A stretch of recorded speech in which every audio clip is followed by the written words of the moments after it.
Last up, we have Rockstar Games, who have finally revealed GTA 6 after many years. 10 years plus after the release of GTA 5.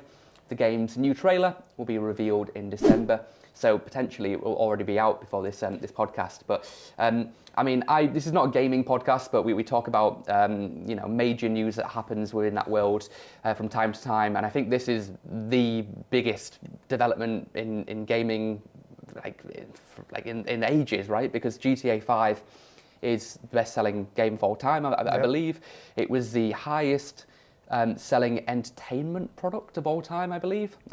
Sold like 1 billion in a day or two. Yep. And even a decade on, if you go to Twitch or Kick or whatever these streaming sites are, it's still like the most popular game, like GTA, Fortnite, whatever. I haven't played GTA 5 in probably close to 10 years actually, but it's one of the. It might even be the last game that I completed. It was that good. Yeah, I played the full thing, and obviously with the online service, they've made hundreds of millions, if not billions, from the online thing.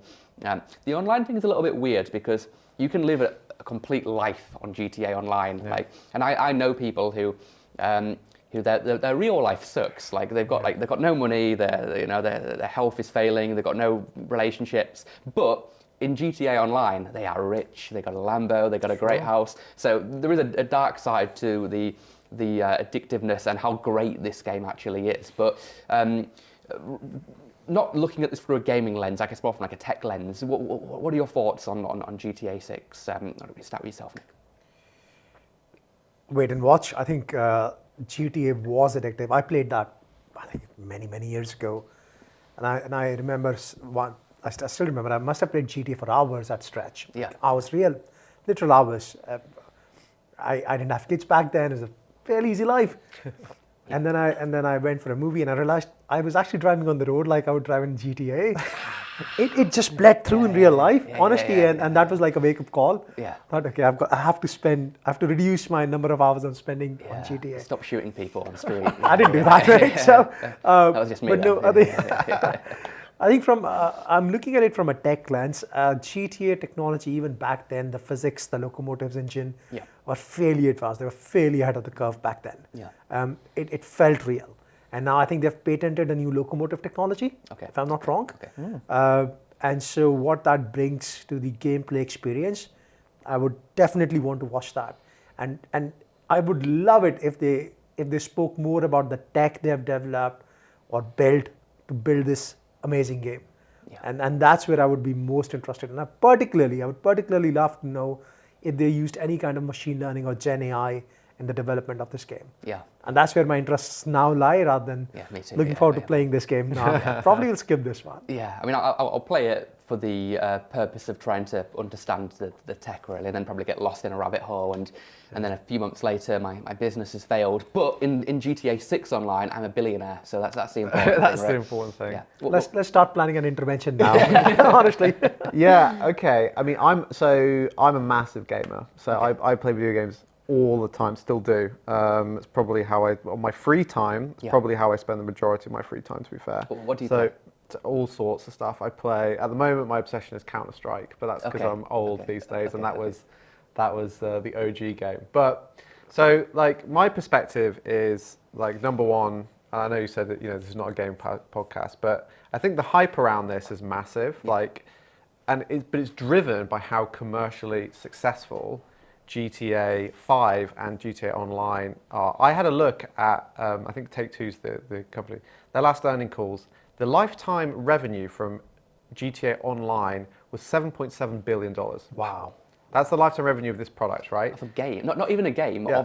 It's a live service. Of like a DLC of a game, basically. Okay. Yeah. So if you look at the gaming industry as a whole, right, and I know this because I play so many games, there has been a complete shift in how video games are sold to consumers. Back in the day, and when I remember buying big box PC games or PS1 games when I was a kid, it was you go to the store, you buy the disc, and you play the game, and like that's the product. There was no patches, there was no service, that's the game. Then they make a new one 2 years later, and that's the sequel.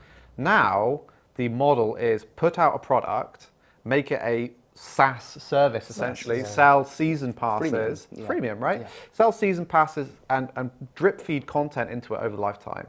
What Rockstar and Take-Two found with GTA Online is that the gameplay was so addictive and people loved it so much that they could increase the longevity of the game's lifespan by literally 10 years. The only reason why GTA 6 has not come out earlier is because GTA Online has made too much money.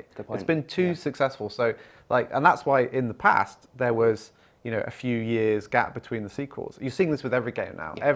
Every game is coming out with a live service part of its business model. They take they go on forever, years and years, decades. We're seeing that really commonly from the biggest titles because from a commercial perspective, it makes so much money. And I'll give a last example. There's a YouTuber I watch who's a former Blizzard employee. Okay. And he worked on the World of Warcraft. Blizzard, yes, exactly, right. Yeah. Now owned by Microsoft, surprisingly. Yeah. And he worked on their real-time strategy game, StarCraft 2. Okay. Right? And he put it this way with the live service microtransaction model, is that they sold a microtransaction collectible in World of Warcraft that was $15 and it was a horse collectible. Okay. That horse collectible in World of Warcraft made more money than the entire StarCraft 2 game made. Wow. So that just goes to show why, and he worked on that product for 2 years. I'll send you the clip so you can include it. It's crazy that. And that just goes to show why every single entertainment business, every gaming company has pivoted to this model because it makes so much money. Yeah. 7.7 billion. That's all you need to know. Do you want to start a gaming company, boys? That's it. I think one thing that I'm really looking forward to with this is, firstly, it better be good. If this is shit, then I'm gonna be so disappointed, right? One thing I'm really looking forward to is with the NPCs.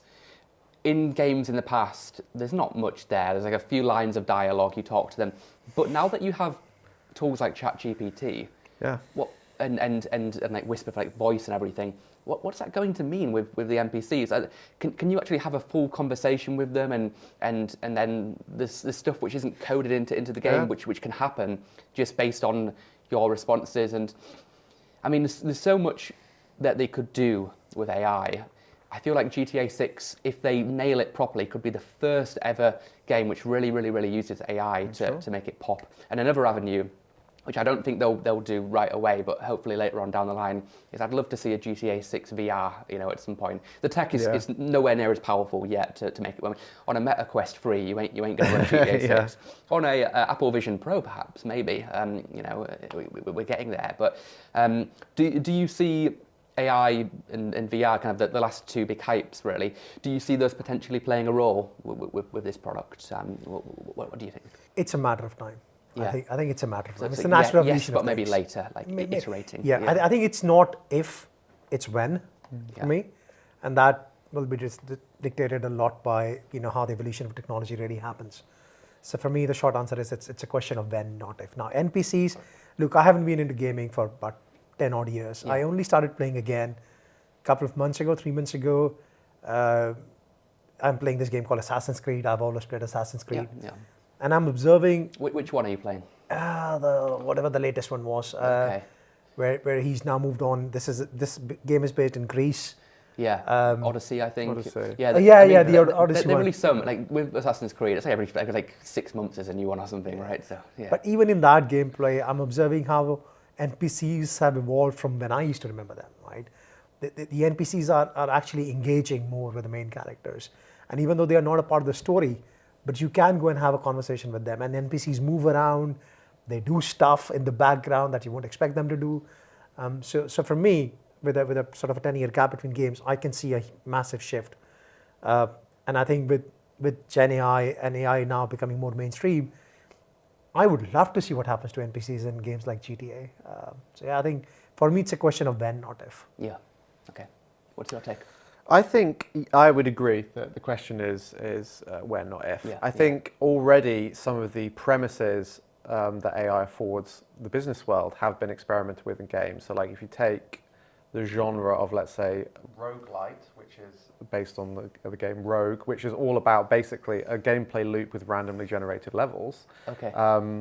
Like, interesting. That's been that, but that's not machine learning necessarily. They just kind of have a seed and they go, okay, the level changes each time and you get a bit more powerful. Loads of popular games based on that model. I think, like, could you evolve those algorithms using a powerful AI model? Like 100%. So that's like just going beyond the NPC thing, which I think is a great application for that potentially. Like actually building the gameplay loop around that. I mean, there's a great space game which had a lot of controversy around it called No Man's Sky. Oh yeah. Yeah, you heard of that, and that, like, one of the main things in that game was the kind of the randomly generated worlds. Yes. So like that's another great application of the core gameplay loop itself actually being informed by an AI model. So I think for sure when, not if. Okay. Final question before we wrap up: will GTA 6 sell more than GTA 5? What are we predicting? I'm going to say probably yes. Just the hype is so much. I mean, I'm going to buy it. I'm probably not going to play it. But I'm going to buy it, right? What do you think, Nick? I think over its lifetime, it'll probably make more money. Yes. Yeah. Okay. Yes. What do you think? It's a tough one. I'll tell you why I'm not sure. Because you got to beat number one. Like, you know. I'll tell you why I'm not sure. So the GTA 5's lifespan as a product went through 3 console generations. It went from Xbox 360 to Xbox One or PS3 to PS4. Oh, series. Right? Yeah, and then it went from PS4 to PS5 and then also the PC market, okay? Yeah. Because the lifespan of consoles has now elongated to like 10 years plus itself, they don't have this potential to remake money, I think, across 3 console platforms like they did for GTA 5. Also, 7.7 billion on a product is enormous. It's the highest grossing entertainment product of all time by a long way. So to replicate that is not an easy feat. Just because it's GTA 6, they have to hook people back in. There's a lot of competition. They, like Rockstar themselves, released Red Dead Redemption 2. They put an online version of that. That sold incredibly well in terms of a disc product, but their live service model for that game didn't even come, probably not even 1%. Are they even doing it still? They're No, they're not updating it. I don't think so, or they've just put it on kind of live support. So Yeah. it's not, I don't think this is a dead set that it's going to make more money, but equally, like, the hype is enormous. If they nail it again, potentially. But I think they had some, like, overall market trends that helped them get to that product before, which I don't think they'll see for this game. Okay. Yeah. That's a great gaming answer. I can tell that you like to game.